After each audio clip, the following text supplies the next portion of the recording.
Olá, tudo bem com vocês? Espero que esteja tudo bem. Hoje é a nossa quarta-feira de tratamento.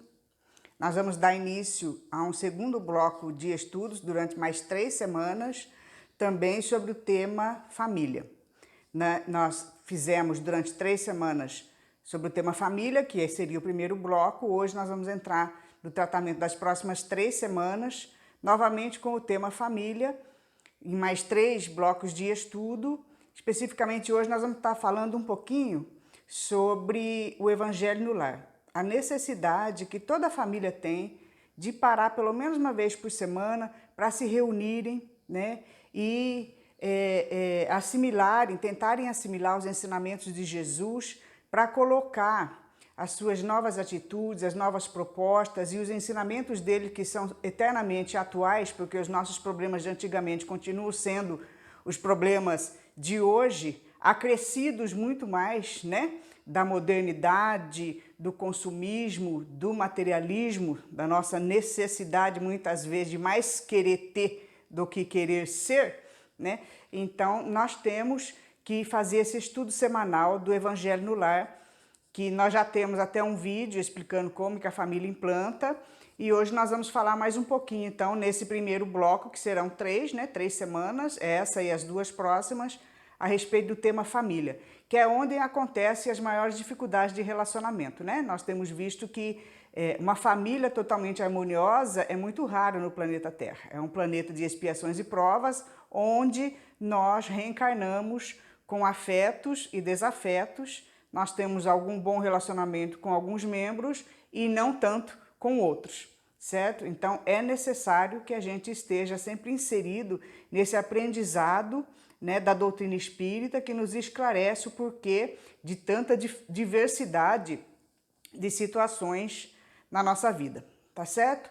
Então, que a gente tenha um bom estudo. Nós vamos fazer da mesma forma que sempre fazemos o estudo da quarta-feira, com a apresentação dos slides, e a gente vai dando uma breve explicação. Tá certo? Então, que Jesus nos abençoe. Vocês coloquem a água, porque ela também será fluidificada, igual na terça-feira. E vamos fazer então a nossa prece. Divino Mestre Jesus, mais uma vez nós estamos aqui reunidos, pedindo o teu amparo de amor e luz para a nossa noite de tratamento. Todos nós somos almas doentes, necessitados do remédio do teu Evangelho, para que possamos promover a cura da nossa alma, das nossas atitudes, dos nossos medos e angústias. Nos auxilia no aprendizado dessa noite, Senhor, para que possamos a cada dia nos esforçarmos em nos curarmos de todos os males que afligem o nosso corpo e a nossa alma. Obrigada por essa oportunidade. Abençoa todas as famílias desta cidade, deste país e desse planeta, e se conosco com teu imenso amor, hoje e sempre. Que assim seja.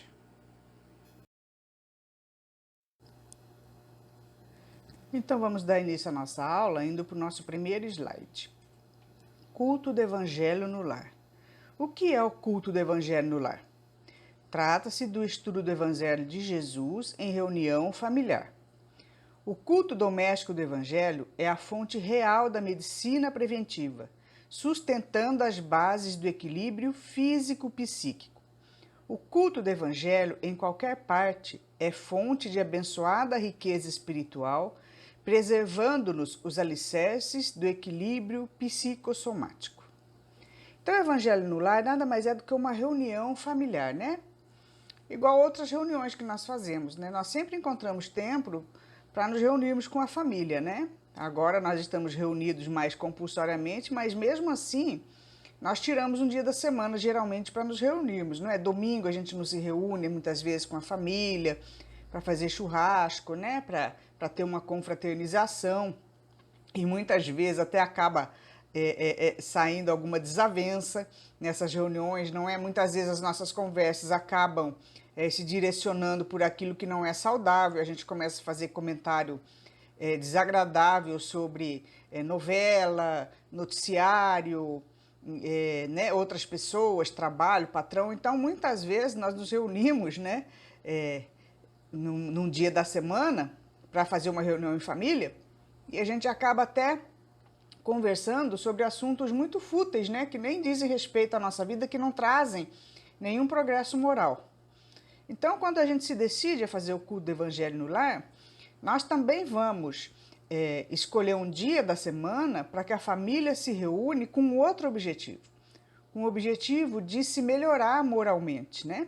Da gente mudar o nível dos nossos comentários, das nossas conversas, né? Para que a gente realmente entenda o objetivo de nós estarmos aqui nesse planeta, né? De se aprofundar mais no verdadeiro sentido da vida, né? De onde nós viemos, para onde vamos, o que estamos fazendo aqui e buscarmos a solução para os nossos problemas, para as nossas doenças físicas, psíquicas. Porque ele diz aqui que o culto no Evangelho do Lar, ele é uma medicina preventiva, porque todos nós temos problemas, nós temos doenças físicas e espirituais. Dentro da família, geralmente acontecem as maiores desavenças, a maior dificuldade de convívio é dentro da família, porque nós aprendemos na doutrina espírita que nós recebemos no seio familiar amigos e inimigos do passado. Então o Evangelho no Lar ele vai ajudar a proporcionar a cura dessas relações, a cura das nossas emoções, dos nossos sentimentos e, por consequência, quando nós aprendemos a nos equilibrar, os sentimentos, as emoções, o nosso espírito vai se curando, né, emocionalmente, o nosso corpo também vai. Porque o corpo, as doenças do corpo, elas são reflexo do desequilíbrio do espírito. Então, nós já vimos isso em várias aulas e vamos ver em outras, né? Que nós trazemos gravado no corpo físico os deslizes que nós tivemos em condutas da vida passada. E essas condutas nada mais são do que o espírito. Porque quem toma a decisão, quem tem o livre-arbítrio para tomar as atitudes boas ou más, é o espírito. Ele utiliza de uma ferramenta chamada corpo, né? E quando nós transgredimos as leis divinas, através do espírito, vai se refletir no corpo essas doenças. E a grande maioria das nossas doenças, elas são relacionadas ao desequilíbrio espiritual, ao desequilíbrio das nossas emoções. Então ele diz aqui, ó, que o culto do Evangelho, em qualquer parte, ele é fonte de abençoada riqueza espiritual, preservando-nos os alicerces do equilíbrio psicossomático. Então nós vamos aprender com o Evangelho no Lar a nos equilibrarmos fisicamente, né, espiritualmente, psicologicamente, emocionalmente. E vamos fazer com que todos os membros da família também, né, nesse momento de reflexão, comecem a dar os primeiros passos, né, a fazer assim, os primeiros propósitos de melhoria. Quando a família se reúne, né, para aprender os ensinamentos do Cristo, que é o maior manual de conduta moral, né, de fraternidade para amenizar as nossas desavenças e fazer com que nós aprendamos o exercício da fraternidade, que é o exercício da cura da nossa alma, da cura dos relacionamentos e é a receita de felicidade. Então todos os membros da família reunidos ali vão começar a refletir, né? Então o Evangelho no Lar ele é imprescindível.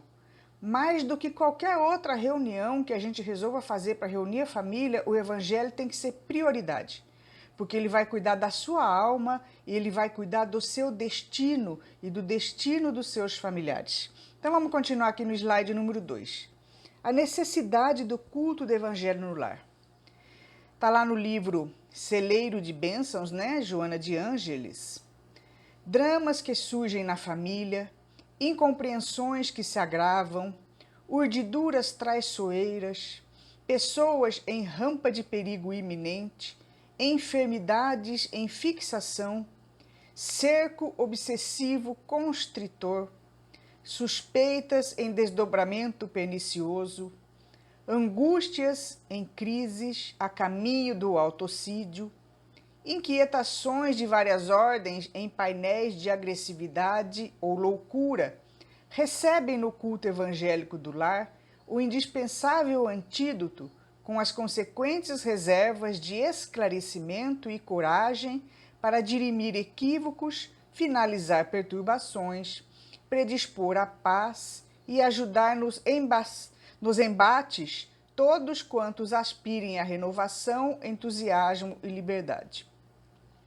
Então, a família tem essa necessidade. Toda a família no planeta Terra teria que ter implantado o evangelho no lar para ir minimizando as arestas que nós sabemos que existem na família. Os dramas familiares, só quem vive dentro dela é que conhece, porque muitas vezes nós não colocamos as dificuldades que nós enfrentamos na nossa família para a sociedade, não é? Muitas vezes nós fingimos, né, que a nossa família é uma maravilha, que é toda harmoniosa, que está tudo bem. Muitas vezes a gente só sai na foto sorrindo. Não é a família toda sorrindo na foto, mas dentro de casa que nós sabemos onde estão as dificuldades, né? E como a gente sempre fala, varia de muitos graus, de muitos níveis. Pequenas dificuldades até dificuldades seríssimas de relacionamento entre pais, filhos, né? Irmãos, chegando às vias de fato até de cometer o homicídio, às vezes de um membro da família cometer suicídio, né? De terem desavenças seríssimas. Então, quando a família se reúne para iniciar o aprendizado da doutrina da fraternidade, do amor ao próximo, né? Do Cristo, nós vamos começando a analisar o nosso comportamento e o comportamento dos nossos familiares. É um momento em que a gente vai refletir, que nós vamos poder conversar sobre os problemas que estão acontecendo, porque dentro do Evangelho tem a solução para todos os problemas.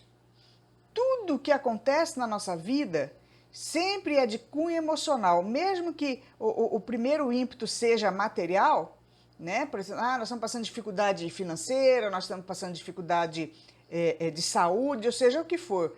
Qualquer situação externa, ele vai afetar a gente internamente, ele vai afetar o nosso espírito, ele vai afetar as nossas emoções e os nossos sentimentos. E quando nós estamos com os sentimentos afetados, né, em desequilíbrio, nós colocamos isso para fora e afetamos todas as pessoas à nossa volta, a começar pela família. Isso, nós estamos falando de dificuldades atuais, fora aqueles nossos irmãos que já vêm de vidas passadas, com os quais nós já tivemos dificuldade de relacionamento e que todos se propuseram a fazer uma nova jornada juntos. E aí na família vem amigos e inimigos, né? Principalmente a gente vem com aquelas pessoas mais difíceis, aquelas almas mais difíceis, que é para a gente aprender a se harmonizar, né? A sermos mais fraternos. Então toda família tem problema. Não existe uma família que não tenha.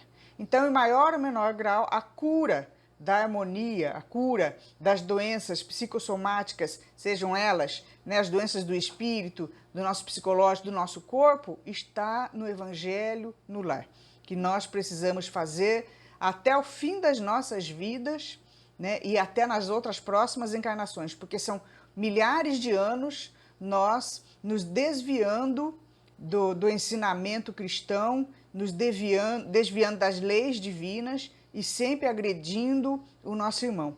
Então agora nós precisamos buscar a cura e ela não é imediata. A cura leva muito tempo, talvez o mesmo tempo em que nós levamos para nós ficarmos doentes. Então o ensinamento do Cristo, enquanto nós ainda formos almas atrasadas, com dificuldades emocionais e egoístas, nós precisamos sempre estar alertas e precisamos sempre estar inseridos no ensinamento dele. Porque você pode repetir o Evangelho 1000 vezes. Você, cada vez que for pegar uma lição que você já viu 1000 vezes, você vai perceber que você ainda não sabe praticar. Então, é necessário para que haja uma harmonia na família, para que todos compreendam o objetivo de estarem todos juntos ali, é somente o Evangelho que vai trazer essa harmonia. Vamos então para o slide número 3. O culto do Evangelho no lar não é uma inovação. É uma necessidade em toda parte, onde o cristianismo lança raízes de aperfeiçoamento e sublimação. Quando o ensinamento do Mestre vibra entre as 4 paredes de um templo doméstico, os pequeninos sacrifícios tecem a felicidade comum. A observação impensada é ouvida sem revolta. A calúnia é isolada no algodão do silêncio.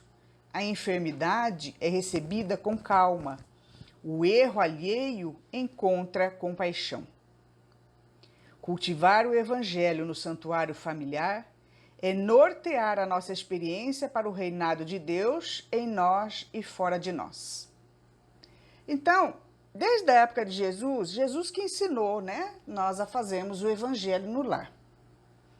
E desde que ele trouxe os seus ensinamentos, as famílias que sempre se reuniram, um dia da semana para estudarem os seus ensinamentos, sempre foram famílias mais harmoniosas. Porque quando a gente começa a ensinar o ensinamento, aprender o ensinamento de Jesus, que é de cunho divino, o próprio ensinamento dele tem uma vibração fantástica quando a gente lê as palavras que ele disse, os ensinamentos, as parábolas dele, o ambiente torna-se de uma vibração muito mais elevada. E nós olhamos aqueles ensinamentos e nós vamos fazendo comparações com o nosso dia a dia. E quer queira, quer não, nós vamos melhorando a nossa forma de enxergar o mundo e de enxergar os outros membros da nossa família, da família universal. Começando pela nossa família de sangue ali, entre as quatro paredes, e nós começamos a enxergar de outra maneira também a nossa família universal, que são os grupos que a gente participa, o nosso trabalho, a nossa escola, a faculdade, os amigos. Nós começamos a observar com olhos mais fraternos. Nós também começamos a mudar o tipo de conversa. Antes de nós ficarmos falando mal quando a gente se reunia, dia de semana, para fazer festa, para isso, para aquilo, e a gente começa indo para o caminho da maledicência, muitas vezes, comentando os assuntos da semana e sempre buscando o lado negativo. Quando nós implantamos o Evangelho no lar, todas as situações da nossa vida vão continuar as mesmas, Os noticiários, as dificuldades ali familiares, a personalidade dos filhos, dos pais, dos amigos, mas nós vamos começando a ter mais tolerância, mais paciência, nós vamos aprendendo a ter respeito, respeito pela forma de que cada um age, e todos reunidos ali começam a refletir sobre o ensinamento do Cristo e começam a buscar dentro de si mesmo onde estão suas falhas, para poder fazer as modificações. Então, é sempre um momento de luz, é um momento de aprendizado, sabe? De evolução espiritual, de exercício de progresso espiritual. Nós nos propomos a tentar entender e, mais ainda, praticar o ensinamento do médico das almas, do governador do planeta Terra, que ele sabe o que é bom para nós e ele sabe que é na mudança da nossa conduta que está a cura para todos os problemas que nós achamos que não tem solução. A cura do nosso corpo, a cura da nossa alma, as dores, emocionais que nós temos, a cura está no Evangelho. A cura está em nós nos propormos a compreender esses ensinamentos, que é a receita da felicidade, e aos poucos irmos praticando.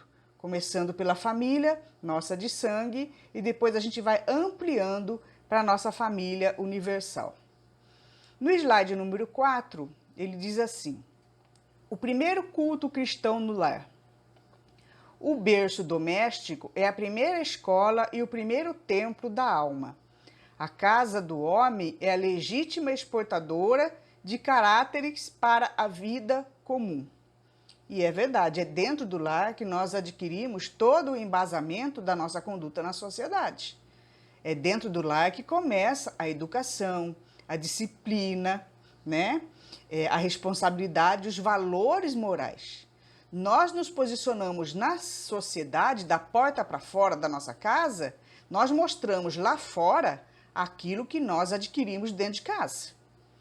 A educação da alma começa dentro do lar. Por isso que nós já vimos também em outras aulas, relacionadas ao nosso tratamento aqui nas aulas de família, a responsabilidade que é, e também nas aulas de reencarnação, responsabilidade que é para os pais, a condução de uma nova alma que vem numa nova oportunidade dentro daquela família. A educação, ela é extremamente necessária para que haja harmonia nos relacionamentos externos. Harmonia dentro de casa e harmonia quando sai fora. Se você não dá educação, se você não coloca disciplina, se você não põe limites, se você não mostra para essa alma, né, que existe a vida, que a vida continua, que a morte não existe, que tem que prestar conta de todas as nossas atitudes, que tem que ter respeito pelo ser humano, ele vai demonstrar na sociedade aquilo que ele nunca recebeu em casa. Ele vai ser aquela pessoa que cria situações desastrosas para os outros e para ele, né? Porque a lei de causa e efeito traz de volta tudo que a gente faz para as outras pessoas. E muitas vezes a responsabilidade é dos pais, que deixaram as coisas acontecer, que não foram observando, que não mostraram para essa criança ou para esses familiares, né, a questão do nosso relacionamento com o Cristo, com o médico maior de todos, com o mestre maior de todos, que quer que o nosso planeta seja fraterno. Porque é horrível a gente ter mau relacionamento com as pessoas. Nós temos sentimentos de ódio, né, de antipatia, vontade de fazer vingança.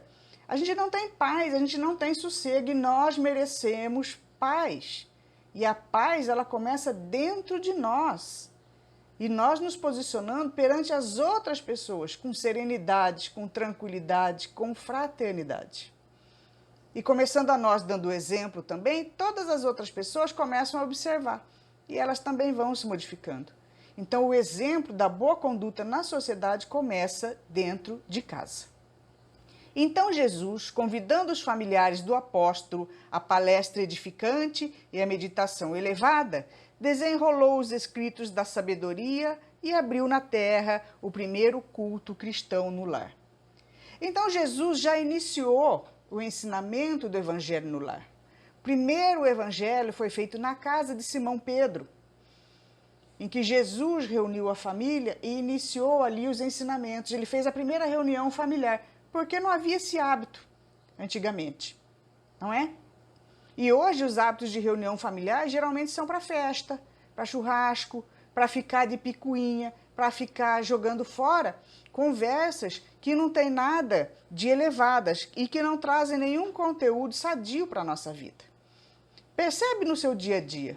Se a gente fizer uma listinha do que a gente fala de bom ou de mal, o que mais que a gente fala durante o dia? Muitas vezes nós fazemos mais críticas e observações negativas sobre tudo o que acontece, desde o primeiro jornal que você liga a TV de manhã, até sobre as condutas das pessoas nas ruas, né? Então, o Evangelho no Lar ele vai fazer com que nós reposicionemos a nossa forma de observar o mundo.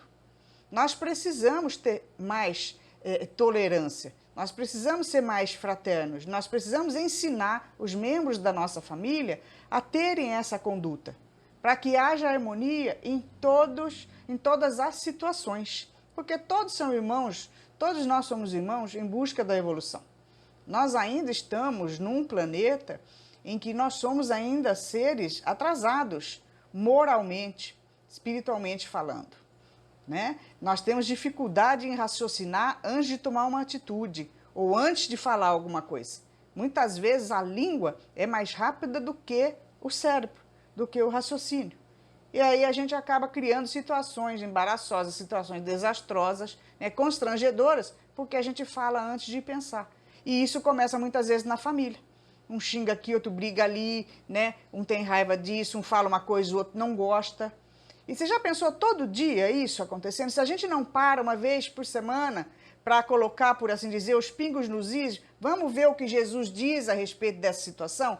E quando a gente pega o Evangelho, nós vamos ver que todos os ensinamentos dele são direcionados às dificuldades do nosso dia a dia. E é muito interessante e muito importante que os membros da família coloquem as dificuldades que eles têm. Né? Porque no início a gente deve fazer o Evangelho em sequência, para a gente ir conhecendo o Evangelho. Depois que a gente terminou, que a gente ainda não aprendeu a fazer nada, porque a gente estuda, mas dificilmente já consegue ir aprendendo, né? Logo de cara, assim, nós temos dificuldades. Porque as situações aparecem todos os dias. Nós vamos sendo testados nas situações que exercitam nossa paciência e tolerância todos os dias. E não é da noite para o dia que a gente consegue mudar. Então a gente estuda todo aquele evangelho, mas ainda não consegue praticar. Depois a gente começa a abrir o evangelho aleatoriamente. E é tão impressionante que a gente vai ver que as lições vão cair justamente para aquele membro da família, para aquela situação que aconteceu durante aquela semana. E aí todo mundo vai ouvir o conselho, né, do nosso psicólogo do planeta Terra, do médico de almas, que é Jesus, com o único objetivo de nos harmonizarmos, de trazer aquela paz que a gente tanto quer na nossa alma, na nossa vida, na nossa família. Então ele vai falar aqui, o slide número 5, os aspectos espirituais do culto no lar.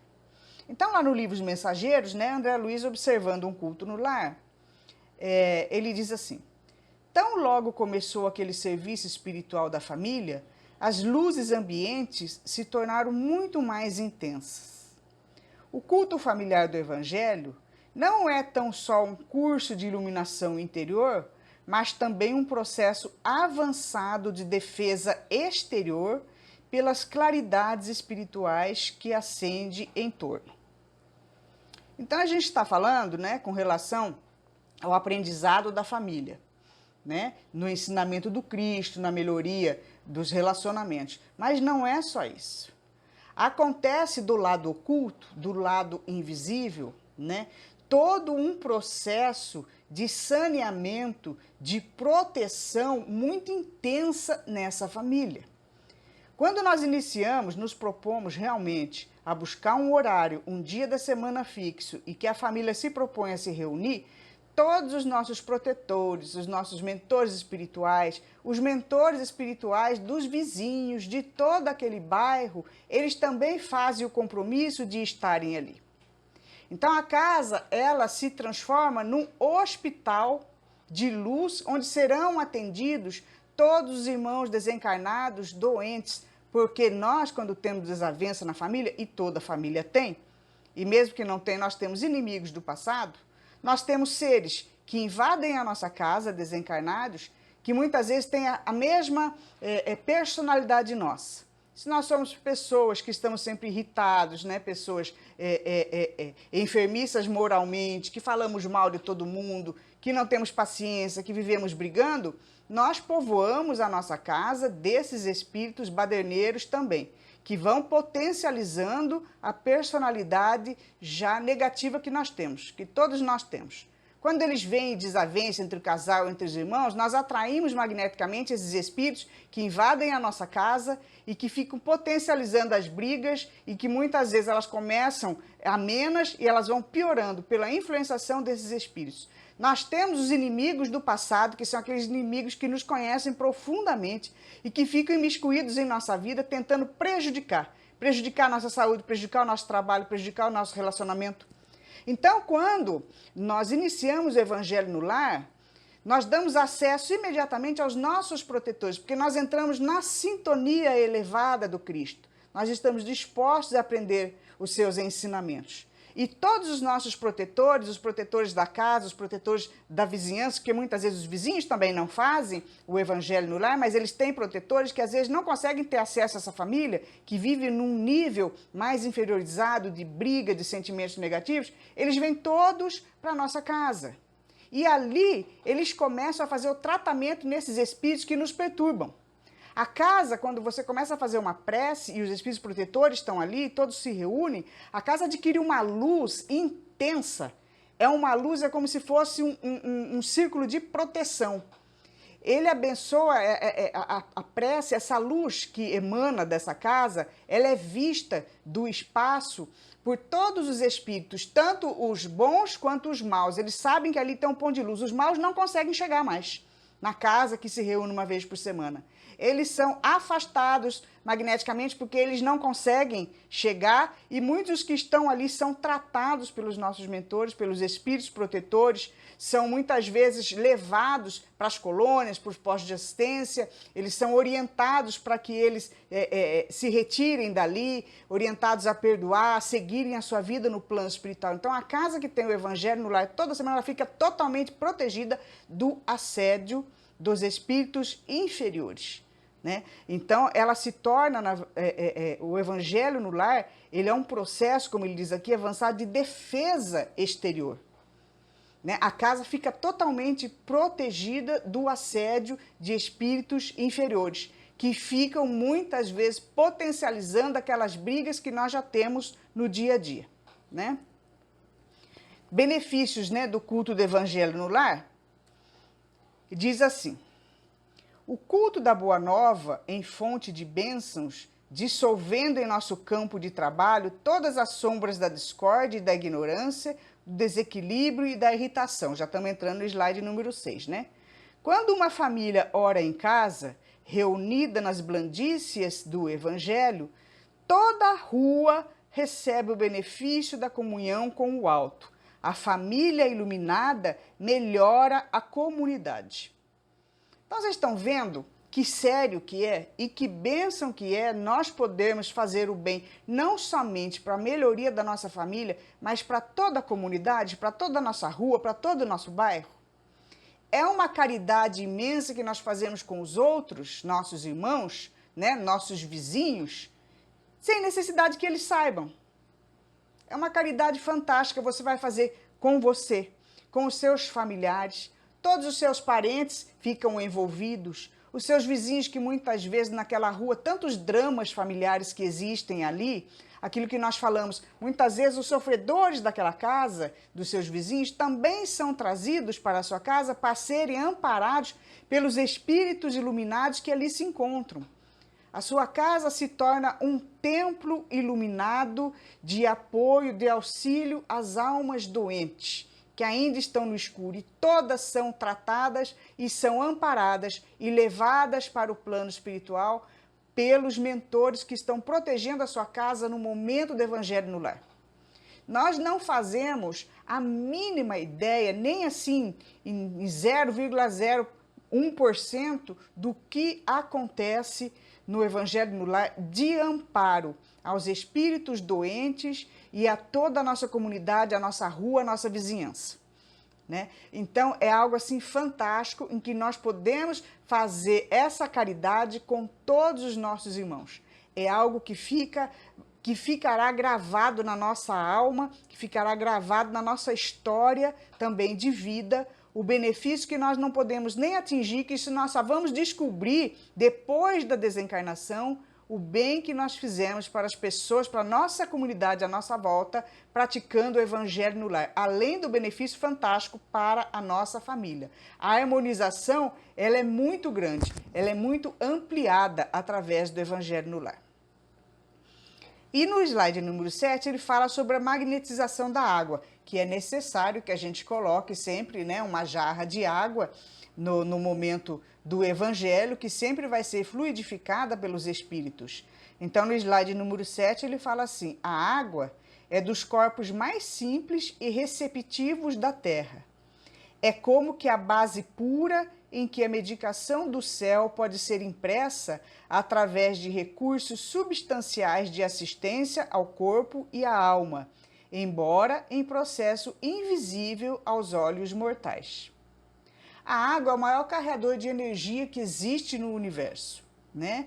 Ela é o corpo mais simples que existe na Terra e o mais vital também, né? E é o capaz de receber todas as vibrações atômicas que nós emitimos através dos nossos pensamentos, dos nossos sentimentos.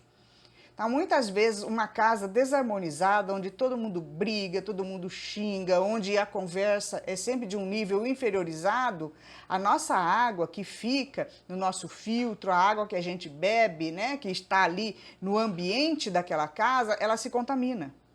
Ela pega também toda essa vibração, porque tudo que a gente pensa, que a gente sente, nós lançamos na atmosfera.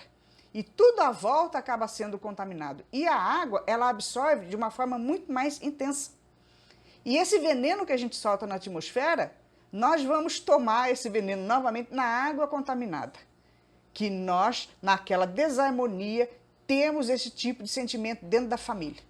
É uma família que vive desarmonizada, que fala palavrão, que deseja o mal para os seus membros, que deseja o mal para os outros, né? Que fica assistindo TV desejando o mal para aquele que fez o mal, você quer mais mal para ele ainda. E aí, a hora que você vai beber água, você passa mais mal, porque a sua água está contaminada pelo seu próprio veneno. Ao mesmo tempo que uma família totalmente harmonizada, que tem os sentimentos elevados, e principalmente no nosso caso que estamos falando do Evangelho no lar, aquela água que você coloca na mesa, que depois você vai servir no final para todo mundo e pode estar colocando ela no filtro, ou fazendo um suco, ou usando de uma outra forma, né, durante a semana até o próximo evangelho, ela é colocado nela, pelos espíritos superiores, o remédio necessário, né, à cura da nossa alma e do nosso corpo. Um tranquilizante necessário, ele coloca os átomos que vão entrar no nosso organismo e fazer uma limpeza física e espiritual, que vai reharmonizar todos os nossos átomos, né, que transitam no nosso corpo físico e também na nossa alma.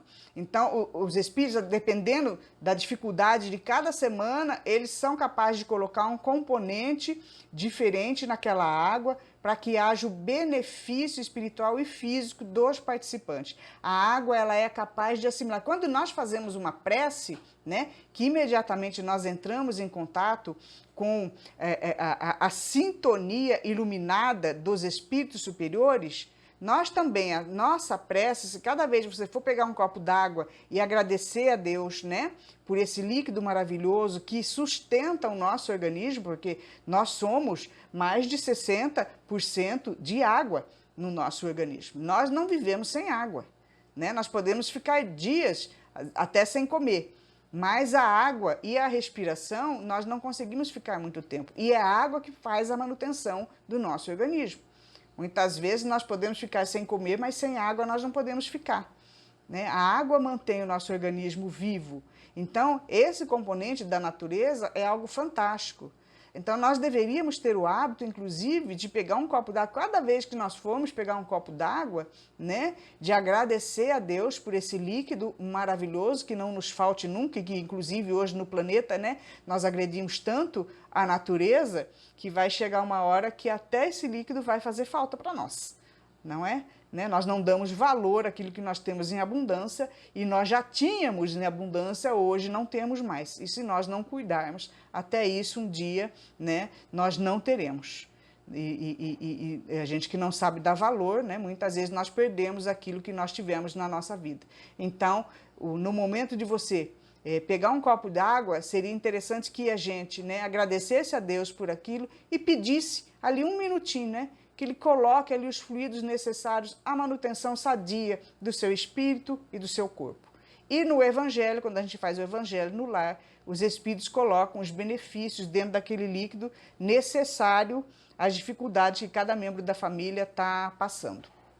E o roteiro para a realização do evangelho no lar, o roteiro simplificado, nós temos um vídeo aqui que vai estar aparecendo no card aqui também dessa nossa explanação, e nós temos também o vídeo na playlist do Evangelho, de como fazer o Evangelho no lar, de forma mais detalhada.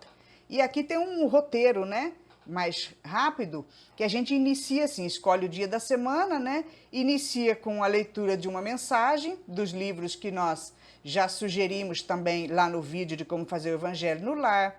Aí nós fazemos a prece inicial, iniciamos o estudo do Evangelho de Jesus, e após fazer esse estudo, né, nós iniciamos uma conversação fraterna.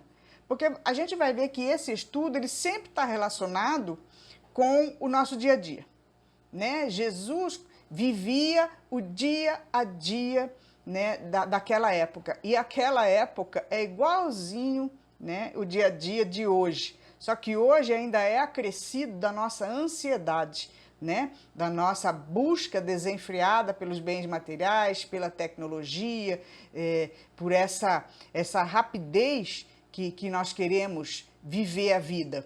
Então, nós temos mais dificuldades ainda, né? Depressão, ansiedade, angústia, síndrome do pânico, devido a essa vida quase que louca que nós vivemos. Mas as nossas dificuldades emocionais, elas são e sempre serão as mesmas, independente do tempo e da época, enquanto nós estivermos num planeta de expiações e provas e não conseguirmos, né, buscar essa paz que nós queremos. Porque todas as dificuldades que nós temos na vida é em busca da paz que a gente quer. A gente quer paz, a gente quer tranquilidade, a gente quer felicidade.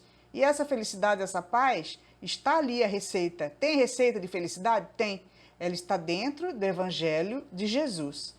Só você seguir aquela receita, sem querer colocar os seus ingredientes de conveniência, né, de egoísmo, seguindo a receita do Cristo, nós seremos felizes sim. Então nós vamos ver que essa mensagem, ela é sempre direcionada para alguma dificuldade. Então a gente conversa com a família. Conversa, pergunta para o filho, para a esposa, quais foram as dificuldades da semana, o que é que está deixando triste, o que é que está deixando ansioso. E a gente vai fazendo as comparações das nossas dificuldades com o ensinamento ali, com o contraponto que Jesus fala de como que nós devemos agir diante daquela situação. Fez-se a conversa fraterna, refletiu, aí a gente faz a fluidificação da água, que pode ser junto com a prece, né? Fazendo a prece, já solicitando que os mentores que ali se encontram, porque nós estaremos sempre na companhia de muitos protetores espirituais, que é aquilo que a gente já falou, seja da nossa casa e sejam de toda a vizinhança, de toda a sua comunidade, que vem ali também para participar do Evangelho, eles estarão fluidificando a água e a gente faz a prece de agradecimento daquele momento que a gente passou entre 15, 20, 30 minutos no máximo, né? Mas a gente tem que escolher um dia da semana fixo e um horário fixo para reunir a família, tá? Para que todos estejam disponíveis, ou pelo menos a maioria, nesse horário. E também para que os espíritos, né, eles também coloquem na agenda deles, porque eles têm muito mais o que fazer do que nós, né? Eles se comprometam a estar naquele dia, naquele horário. Eles não vão assumir nenhum outro compromisso.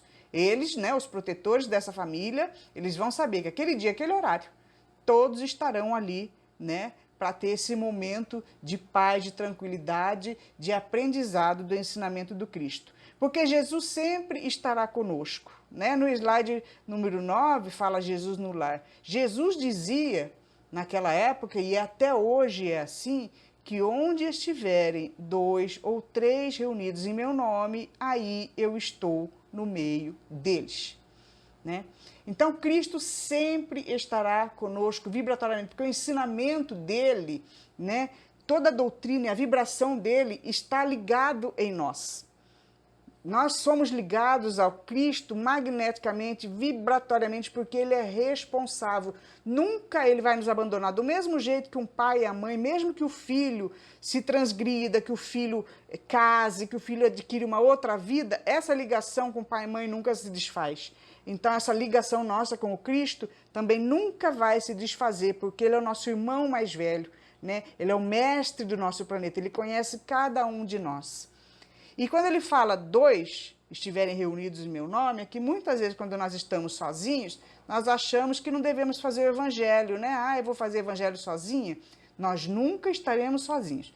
Mesmo todo esse benefício que a gente viu que acontece na nossa casa reunindo a família, se nós estivermos sozinhos, é a mesma coisa. Porque primeiro que nunca estaremos sozinhos, no mínimo seremos sempre 2, porque estaremos nós e o nosso protetor espiritual, o nosso mentor, aquele guia que nós temos, que vai nos acompanhar durante toda a nossa encarnação. E nós estaremos atraindo todos os mentores espirituais de toda a vizinhança, de toda a comunidade, de toda a nossa rua. Então, você pode ser a única encarnada, mas de desencarnados, a sua casa vai estar lotada, né? Vai estar sendo aquele templo, aquele hospital que vai estar amparando você, que vai estar cuidando dos seus sentimentos, amparando as almas doentes, né? Que possam estar ali te influenciando os vizinhos, e vai estar se tornando num escudo, né, a sua casa num escudo protetor, evitando o assédio de outras almas durante toda aquela semana, e você vai ter a proteção imensa, não só do teu guia espiritual, mas você vai adquirir a simpatia e a proteção de todos os guias espirituais da vizinhança. Então, se você não tem família, mora sozinha, faça sozinha, porque essa solidão é apenas aparente, né? A companhia espiritual é de muitos. E aí depende de nós, né? De quem é que nós queremos atrair. Então, a partir do momento que você está fazendo o Evangelho no lar, pode ter certeza que as suas companhias serão as melhores possíveis. Tá certo? Então, essa é a nossa explanação de hoje, né? Que a gente se proponha realmente a fazer para o resto dos nossos dias, até a nossa desencarnação, a proposta de estarmos fazendo o Evangelho no lar, para a nossa melhoria, para buscarmos a nossa paz, para encontrarmos o nosso equilíbrio e o equilíbrio familiar. Tá certo? Então, que Jesus nos abençoe, né, que possamos estar em paz, e vamos fazer a nossa prece de encerramento então. Divino Mestre Jesus, nós agradecemos imensamente a oportunidade que nos deste de estarmos inseridos nesse tratamento dessa noite e agradecemos o amparo de toda a espiritualidade superior aqui presente. Pedimos nesse momento que, com o auxílio deles, possam fluidificar a nossa água, colocando nela o remédio necessário à nossa saúde do corpo físico e do corpo espiritual. Nos auxilia, Senhor, no aprendizado dos teus ensinamentos, nos ajuda a praticá-los no nosso dia a dia, para que possamos curar as nossas mazelas, as nossas dores, os nossos sentimentos de tristeza, de angústia, enfim, Senhor, todas as doenças que assolam a nossa alma e o nosso corpo. Abençoa todas as famílias da nossa cidade, do nosso país, do nosso planeta de expiações e provas, e dai-nos força e coragem para que possamos passar por todas as dificuldades com fé e com confiança no futuro. Obrigada pelo vosso amparo e ser conosco hoje e sempre, que assim seja.